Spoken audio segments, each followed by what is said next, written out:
After an extended period away from the public eye, Brian Wilson finally returned to performing in 2022.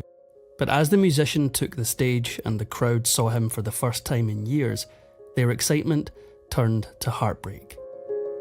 He was the musical mastermind behind the Beach Boys, but between the bars of his surf songs and pop polyphonies, he proved to be an equally brilliant and burdened man. Over hill, over dale, we have hit the dusty trail, and those caissons go rolling along.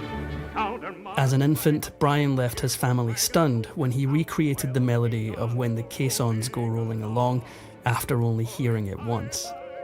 From that moment, Brian's father knew that he had a musical prodigy on his hands.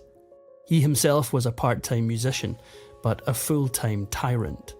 While he encouraged Brian and his siblings to pursue their musical talents, his methods were described as violent and cruel. By the time he was 12, Brian had used his perfect pitch to teach himself piano and already played solos in the choir. Somehow he also managed to find the time to shine in sports, such as football and baseball. However, the only team he was really interested in playing on was his own. He taught his brothers Dennis and Carl to sing, laying the foundation for their future success as the Beach Boys. Before he hit puberty, he already had their first hit in his head.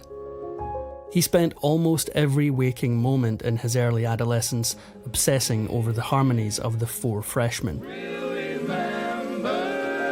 He would rush home after school, carefully listening to their melodies by ear. He was so obsessive about music that his brother Carl called him a freak. In school, he regularly defied his music teacher's instructions and flouted traditional music theory, believing that he knew better.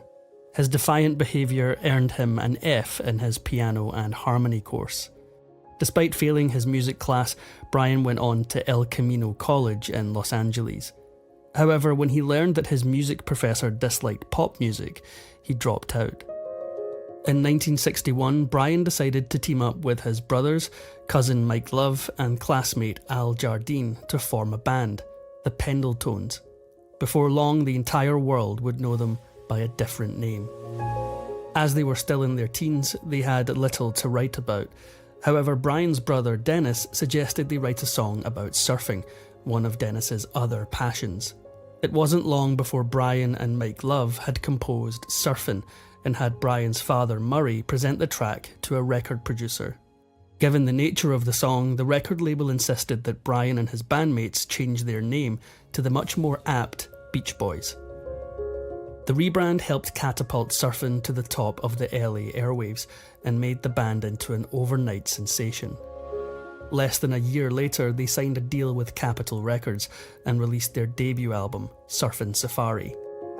Capitol recognised that Brian was the brain behind the Beach Boys and allowed him to produce music for other artists. But when he produced the #1 hit single Surf City for Jan and Dean after only reaching #3 on the Billboard pop chart with the Beach Boys single Surfin' USA, trouble began brewing. Capitol Records, along with Brian's father, forced him to cut ties with Jan and Dean and rededicate himself to his original band. Brian felt constrained by Capitol Records and his overbearing father, but then he came up with a brilliant idea. He pitched a female band consisting of 3 sisters called the Honeys to Capitol, billing them as the female Beach Boys. The band was a commercial flop, but a personal triumph for Brian. During this period, he became close with the Ravel sisters of the Honeys. In fact, for nearly 2 years between 1963 and 64, Brian moved into the Ravel family household. While the songs that he produced for them didn't heat up the charts, he sparked a romantic interest in Marilyn Ravel. 1964 turned into Brian's nightmare when a British band called the Beatles debuted in the US with their single Please Please Me. And for Brian, it was personal. He believed that Paul McCartney would be his biggest rival. He responded to the Beatles' arrival with his greatest song to that point, I Get Around. The single topped the charts and ensured that the Beach Boys were still relevant during the British invasion.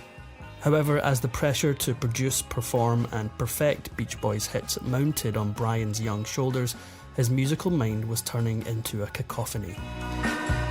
The first signs of his fragile state of mind began to appear in late 1964, but no one knew exactly how bad it was until December 7th, when he made the impulsive and unexpected decision to marry Marilyn Rovell.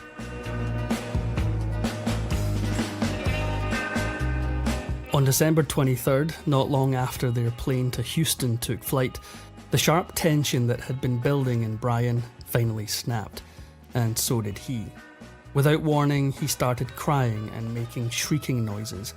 He screamed into a pillow, spun out of his seat, and sobbed on the cabin floor, leaving his bandmates speechless and terrified. They agreed to send him back home to rest and recover, but he would never truly come back. What was meant to be a brief hiatus from the band and his domineering father turned into a never-ending playlist of psychological torment. Despite his fragile mental state, Brian became a highly sought-after music producer and befriended the agent Lauren Schwartz. Finally freed from his father, Brian was able to try new things, and Schwartz was only too happy to oblige. Through Schwartz, Brian learned about literature and philosophy, religion and mysticism, and, most worrying of all, powerful psychedelics. Far from curing his nervous breakdown, Brian's first acid trip dialed up the volume of the noise in his head. However, it also unleashed the more untamed side of his creative genius. During this first trip, he conceived of the riff for California Girls and described the introduction of the song as the greatest piece of music he'd ever written. During this time, he developed the album Pet Sounds, but his behaviour became increasingly troubling. Pet Sounds, Brian's most personal expression yet, was a hit with Beach Boys fans, but only moderately successful with wider audiences. The lukewarm response left him mortified. For the next few years, he continued producing increasingly introspective sounds and isolated himself from the outside world.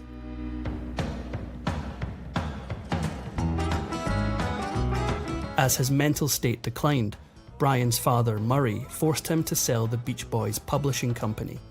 According to his wife, the sale left Brian devastated. Shortly after that, his behaviour deteriorated drastically as he attempted to drive off a cliff and began digging his own grave in his backyard.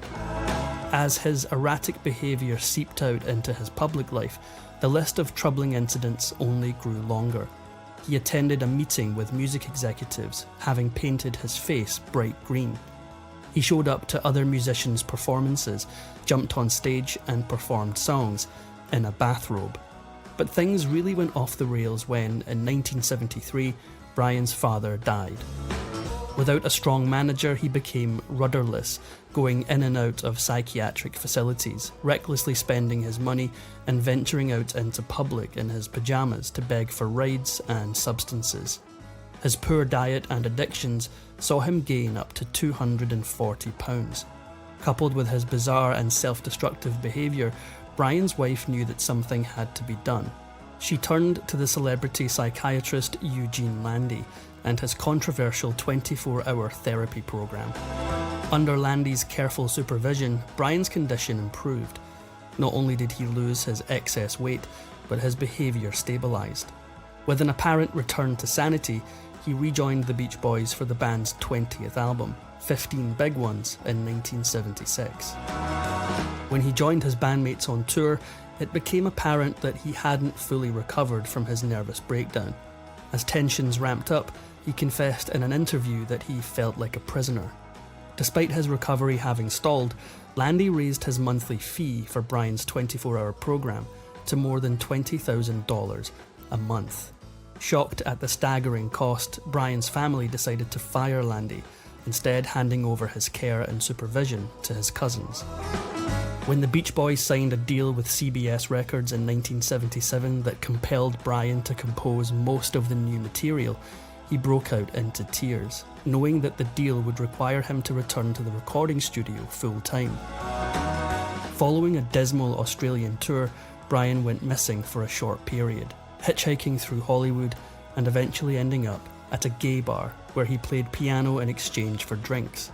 He convinced one of the bar's customers to drive him to Mexico before hitchhiking his way back across the border to San Diego. Eventually, authorities located the musical mastermind sprawled out under a tree in a park. He had no shoes, no money, and no identification.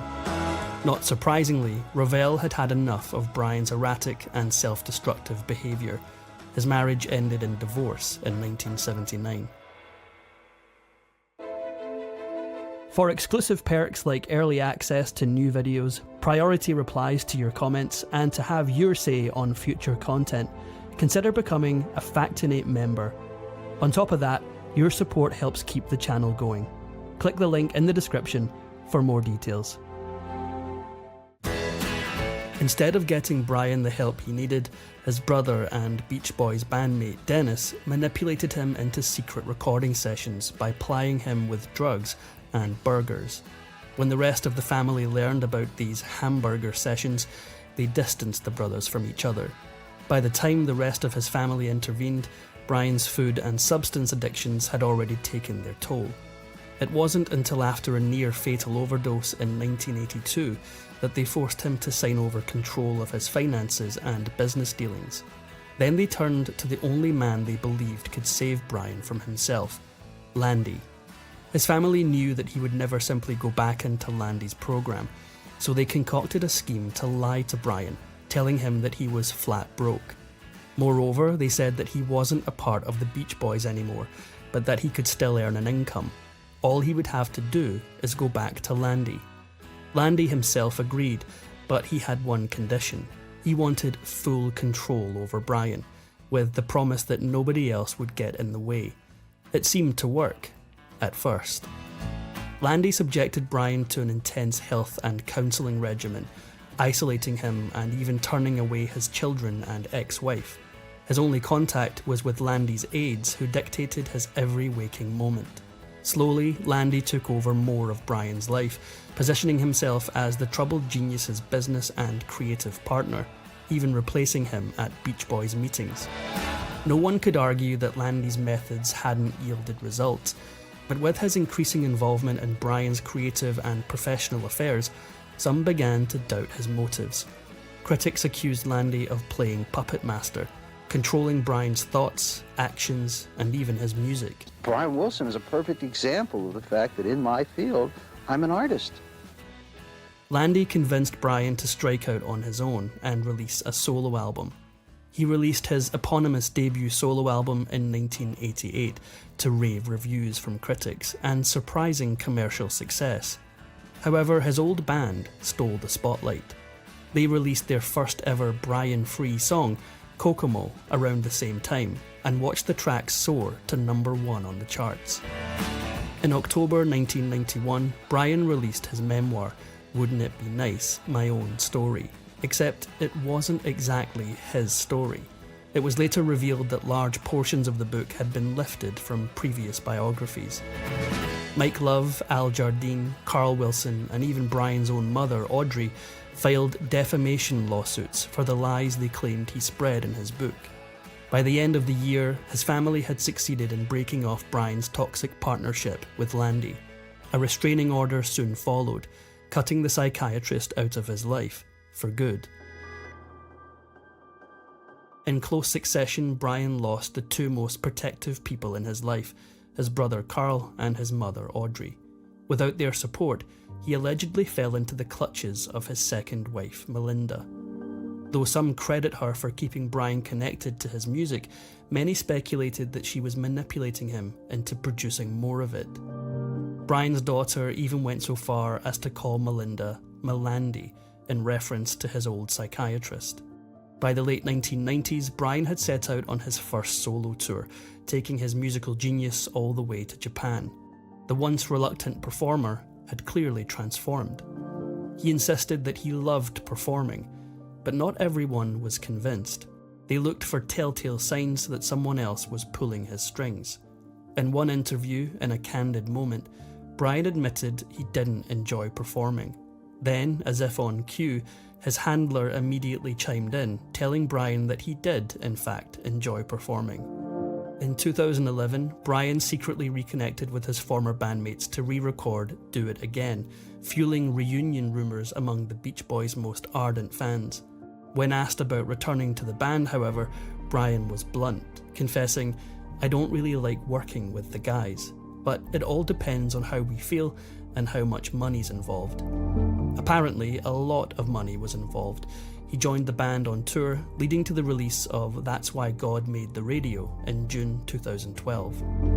In 2019, his declining mental health forced him to postpone tour dates, and his social media posts hinted at his internal strife. His final performance came on July 26, 2022, in Michigan. Reportedly, those who attended the show described him as rigid and expressionless, as if he were watching the world from a distance, detached from the music that had once consumed him. On January 30th, 2024, Brian lost his wife and strongest advocate, Melinda Ledbetter. She'd been his rock for nearly 3 decades, pulling him out of Landy's grip and helping him reclaim his independence. Without her, he was adrift. Then, the following month, the public learned the heartbreaking truth. Brian had been diagnosed with dementia.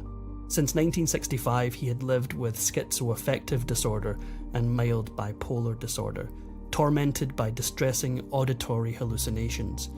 The voices whispered, taunted, and sometimes even inspired him, shaping the music that defined his legacy. He called them his heroes and villains. In the end, Brian survived for less than 18 months after losing his beloved wife. On June 11th, 2025, his family announced that one of music's greatest geniuses had died at the age of 82. In the message, they included a heartbreaking send-off, using the phrase "Love and Mercy," the title of Brian's breakout single from his first solo album. Who determines, Brian, what will be done next? Well, I guess I do. I don't know. If you enjoyed this Factinate video, give it a thumbs up and subscribe for more incredible stories. If you want a say in who we cover next, join our membership program through the link in the description for exclusive perks. Your support means everything to us. Thanks for watching, and we'll see you in the next one.